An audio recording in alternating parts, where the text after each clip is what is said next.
Dios, en su paciencia, quiso darle al rey una prueba visible de su fidelidad. Isaías le habló de nuevo. Pide una señal al Señor tu Dios. Pídela ya sea en lo profundo de la tierra o en lo alto del cielo. El Señor estaba dispuesto a mostrarle a Acaz un milagro, una prueba tangible de que su palabra era verdadera. Pero Acaz, con una mezcla de incredulidad y soberbia disfrazada de falsa humildad, respondió: No pediré señal ni tentaré al Señor. Acaz se negaba a confiar en Dios. No quería depender de lo divino porque en su corazón ya había decidido depender de Asiria. Isaías, al ver la dureza de su corazón, habló con firmeza, casi con enojo. Escuchen ahora, casa de David. ¿No les basta con agotar la paciencia de los hombres, que también agotan la paciencia de mi Dios? Por tanto, el Señor mismo les dará una señal. Una virgen concebirá y dará a luz un hijo, y le pondrán por nombre Emmanuel, que significa Dios con nosotros. Antes de que el niño sepa rechazar lo malo y escoger lo bueno, la tierra de los dos reyes que tú temes será abandonada. Las palabras de Isaías eran profundas y proféticas. Dios mismo daría una señal para toda la casa de David. Un niño nacería como símbolo de la presencia de Dios en medio de su pueblo. Emmanuel, Dios con nosotros, era la prueba de que, incluso en tiempos de rebelión, el Señor no abandonaría a su pueblo. Pero el mensaje también contenía un juicio oculto. Aunque los enemigos actuales serían derrotados, la incredulidad de Acaz y su alianza con Asiria traerían una nueva amenaza. Isaías profetizó: El Señor traerá sobre ti, sobre tu pueblo y sobre la casa de tu padre días como nunca antes, desde que Efraín se separó de Judá, traerá al rey de Asiria. Acaz pensaba que Asiria sería su salvación, pero Isaías vio lo que él no podía ver: los asirios se convertirían en sus opresores. El mismo reino al que Acaz entregaba oro y plata vendría como una plaga devastadora, como un río que desborda sus orillas y cubre toda la tierra de Judá. Los días pasaron, y Acaz no escuchó la advertencia de Isaías. Envió oro y plata al rey asirio Tiglat-Pileser, y a cambio, el ejército asirio atacó a Siria e Israel, derrotándolos. Pero el precio fue demasiado alto. Asiria comenzó a ejercer su dominio sobre Judá, exigiendo tributos cada vez más pesados. Lo que parecía una salvación temporal se convirtió en una cadena de opresión. Isaías observaba todo con dolor. La incredulidad del rey había sellado el destino de la nación. Aunque Dios había extendido su mano con paciencia y había ofrecido una señal de esperanza en la promesa de Emmanuel, el pueblo eligió confiar en la fuerza de los hombres en lugar del poder del Dios eterno. Sin embargo, el profeta no perdió la esperanza. Sabía que la promesa de Emmanuel trascendía su tiempo. Ese niño sería mucho más que una señal temporal, sería la promesa de redención futura. Aquel Dios con nosotros no solo aseguraría la protección de Judá en el presente, sino que, en el tiempo señalado, vendría a salvar a toda la humanidad. Isaías continuó proclamando sus palabras a los pocos que escuchaban. Con una voz firme y llena de autoridad, anunciaba la verdad. Confíen en el Señor, mientras aún haya tiempo. No se apoyen en reinos humanos ni en alianzas corruptas, porque son como cañas quebradas que no sostienen a nadie. Solo el Santo de Israel puede salvarnos. Algunos escuchaban con el corazón conmovido, pero la mayoría del pueblo permanecía ciego y sordo, tal como el Señor le había advertido. Isaías entendió que su misión no era cambiar a la nación en ese momento, sino sembrar las semillas de un futuro glorioso. La señal de Emmanuel era un destello de esperanza en medio de la oscuridad, una promesa de que Dios estaba presente y no abandonaría a su pueblo. La incredulidad de Acaz trajo dolor y sufrimiento a Judá, pero la promesa de Emmanuel quedó grabada en la historia como un recordatorio eterno de la fidelidad de Dios. Isaías, aunque despreciado y rechazado, siguió proclamando la verdad. La salvación no vendría de reyes humanos ni ejércitos poderosos, sino de la presencia de Dios mismo en medio de su pueblo. Y así, en tiempos de crisis y rebelión, una luz comenzó a brillar, la luz de Emmanuel, la promesa de que Dios está con nosotros, incluso cuando el mundo se desmorona. El tiempo avanzaba, y la misión de Isaías se tornaba cada vez más solitaria y pesada. La nación de Judá no escuchaba. Las advertencias del juicio venidero seguían siendo ignoradas, y en su lugar, el pueblo prefería confiar en falsos profetas que predicaban paz y prosperidad mientras la corrupción seguía en aumento. La idolatría dominaba el corazón de la nación, y aunque el juicio de Dios ya comenzaba a manifestarse en pequeñas señales, hambre, inseguridad, saqueos y conflictos, el pueblo aún no entendía. Isaías sentía el peso de su misión con cada paso que daba. Era un profeta en una tierra rebelde, una voz en el desierto clamando en medio de oídos sordos. Su corazón estaba desgarrado por la dureza del pueblo, pero Dios, en su misericordia, comenzó a revelarle visiones más profundas, visiones que iban más allá del juicio inmediato y mostraban un plan glorioso de redención y restauración. Fue en una de esas noches largas y silenciosas, cuando Isaías se encontraba en oración, que una visión abrumadora descendió sobre él. Su mente fue llevada a un lugar de indescriptible claridad, donde el tiempo parecía detenerse y los secretos de los siglos futuros comenzaban a revelarse ante sus ojos. Dios le mostró algo que ningún hombre hasta ese momento podría haber comprendido: un siervo, un enviado, que vendría a cargar con los pecados de muchos y a sufrir en lugar del pueblo. Isaías vio a una figura de aspecto humilde y sin atractivo externo. No era un rey cubierto de gloria ni un guerrero con armadura brillante. No tenía la apariencia de los poderosos de la tierra ni la belleza que los hombres suelen admirar. Al contrario, era un hombre común y corriente, alguien a quien fácilmente se pasaría por alto en las multitudes. Pero había algo en él, algo profundo, algo divino que Isaías pudo percibir. En su visión, el profeta observó cómo este hombre, este siervo de Dios, comenzaba a sufrir. Su cuerpo fue golpeado, sus manos desgarradas y su rostro cubierto de heridas y sangre. Los hombres lo despreciaban y apartaban la mirada de él, como si fuera alguien indeseable o maldito. Su apariencia era tan terrible que Isaías sintió el impulso de apartar la mirada también, pero no lo hizo. Lo que estaba presenciando era demasiado importante. Entonces, una voz celestial habló con claridad. Él no tenía belleza ni majestad. Fue despreciado y rechazado por los hombres, varón de dolores, experimentado en sufrimiento. Como alguien de quien se aparta la mirada, fue menospreciado, y no lo tomamos en cuenta. Isaías comprendió que el sufrimiento de este siervo no era un castigo por sus propios pecados, pues en él no había mancha alguna.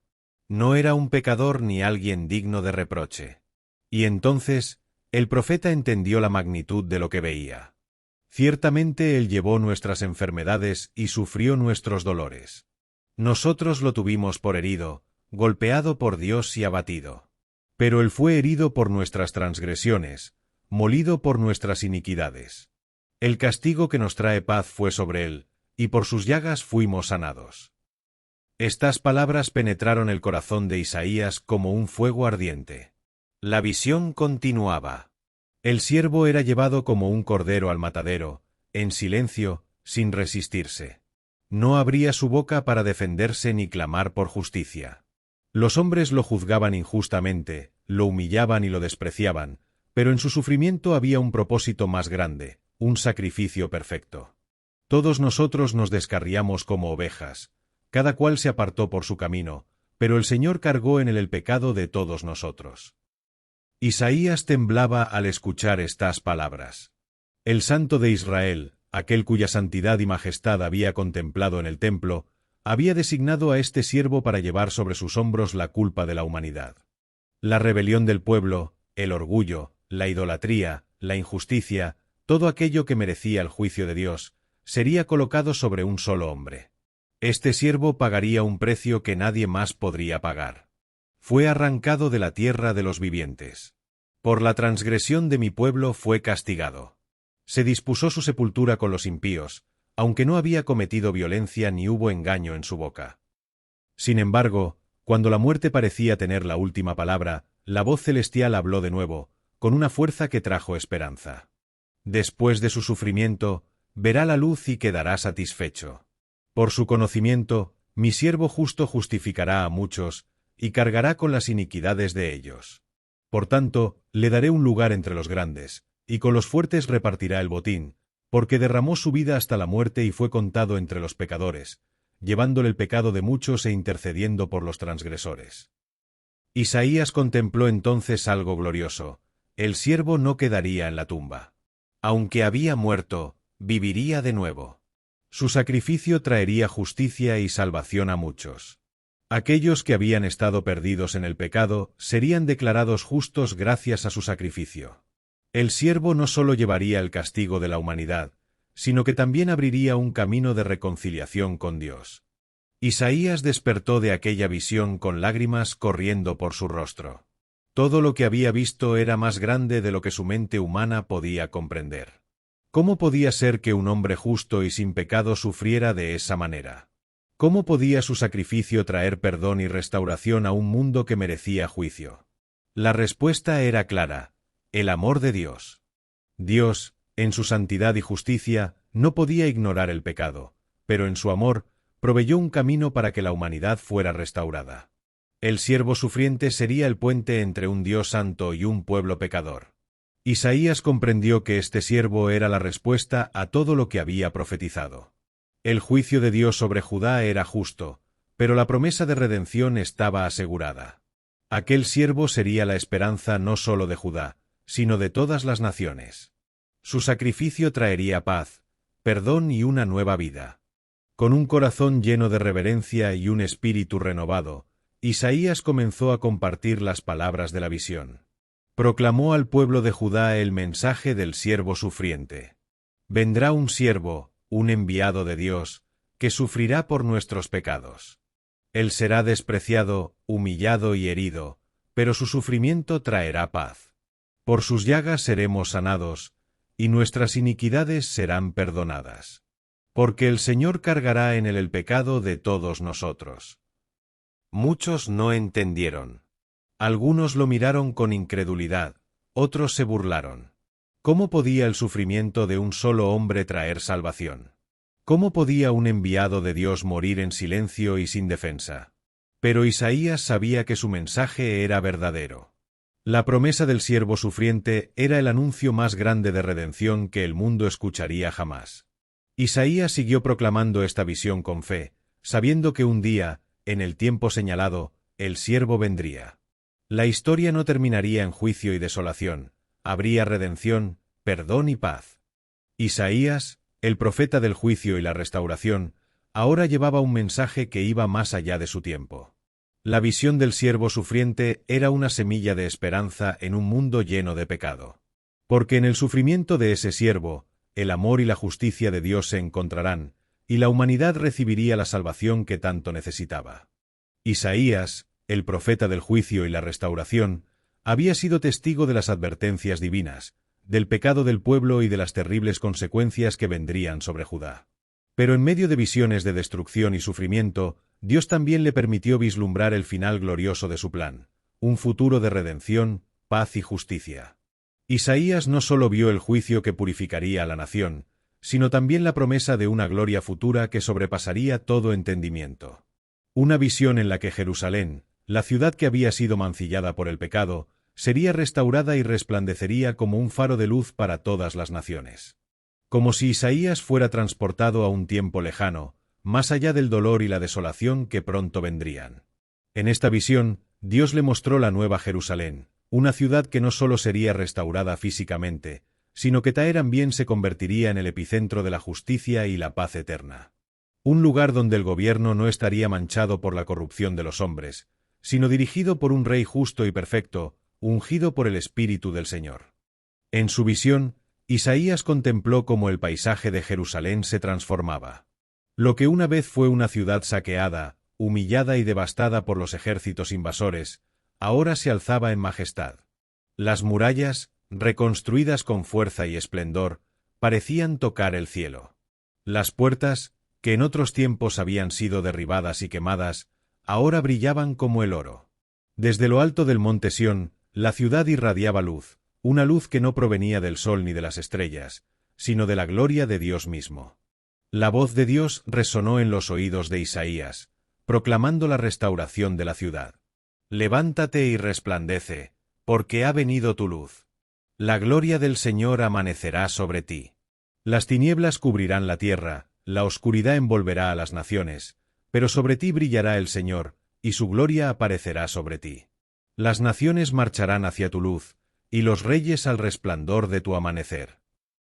Isaías vio cómo las naciones venían desde tierras lejanas, atraídas por la luz de Jerusalén. No traían armas ni con intenciones de guerra, sino con corazones humildes, trayendo ofrendas de paz y adoración. Multitudes de hombres, mujeres y niños avanzaban hacia la ciudad, cargando oro, incienso y riquezas de todas partes del mundo. Sus ojos estaban llenos de asombro y sus labios proclamaban: Grande es el Señor, que ha hecho resplandecer su gloria sobre Jerusalén. Las caravanas de camellos cruzaban los desiertos, y los barcos llegaban desde los mares más lejanos, todos con un mismo propósito: honrar al Rey de Reyes. Los hijos e hijas de Israel, que habían sido dispersados entre las naciones, regresaban a su tierra, trayendo consigo la esperanza y la promesa cumplida. Isaías no podía contener el asombro al ver cómo Jerusalén se convertía en el centro del mundo, no por su poder militar ni por su riqueza, sino por la presencia viva de Dios. Las guerras habían cesado, las espadas se habían transformado en arados, y las lanzas en hoces para la cosecha. Los ejércitos, que alguna vez marcharon para conquistar, ahora marchaban en procesión para rendir honor al Señor. En el corazón de esta nueva Jerusalén, Isaías contempló al Rey justo, el descendiente prometido del linaje de David. Este rey no era como los reyes terrenales, cuya justicia era imperfecta y cuyas manos a menudo se manchaban con la corrupción y el egoísmo. No, este rey era perfecto en justicia y verdad. Sobre él reposaba el Espíritu del Señor, espíritu de sabiduría y entendimiento, espíritu de consejo y poder, espíritu de conocimiento y temor del Señor. Isaías vio cómo este rey gobernaba con equidad a los pobres y con justicia a los oprimidos. Sus juicios no se basaban en apariencias ni en falsos testimonios. Él miraba el corazón de los hombres y juzgaba con perfecta rectitud. Con justicia juzgará a los pobres, y con equidad reprenderá a los malvados. Con el soplo de su boca destruirá al impío. La justicia será el cinto de sus lomos, y la fidelidad ceñirá su cintura. En la presencia de este rey, el mundo entero comenzó a cambiar. Isaías vio cómo la naturaleza misma era transformada, como si el pecado que había traído desorden y destrucción al mundo ahora fuera borrado por la justicia de Dios. El profeta contempló una escena que parecía salida de un sueño, pero era real. El lobo habitará con el cordero, el leopardo se acostará junto al cabrito. El becerro, el león y el ternero estarán juntos, y un niño pequeño los guiará. La vaca pastará con el oso, sus crías se acostarán juntas, y el león comerá paja como el buey. El niño de pecho jugará junto a la cueva de la serpiente, y el recién destetado meterá su mano en el nido de la víbora. No harán daño ni destruirán en todo mi santo monte, porque la tierra estará llena del conocimiento del Señor, como las aguas cubren el mar. La creación, que había gemido bajo el peso del pecado desde los días de Adán, ahora era libre. La paz que Isaías contemplaba no era sólo una paz entre hombres, sino una paz total que abarcaba todas las esferas de la existencia, la relación entre Dios y los hombres, entre los hombres mismos y entre la humanidad y la creación. En el centro de la Nueva Jerusalén, Isaías vio un templo glorioso. Sin embargo, este templo no era como el que Salomón había construido, ni como los templos que vendrían después. En este lugar, la presencia de Dios no estaba escondida detrás de un velo, no había más necesidad de sacrificios ni de altares de bronce, porque el Señor mismo habitaba en medio de su pueblo. La luz de su gloria iluminaba toda la ciudad, y no había necesidad del sol ni de la luna, porque Dios era la luz eterna. Isaías vio cómo los hombres y mujeres de todas las naciones se postraban en adoración.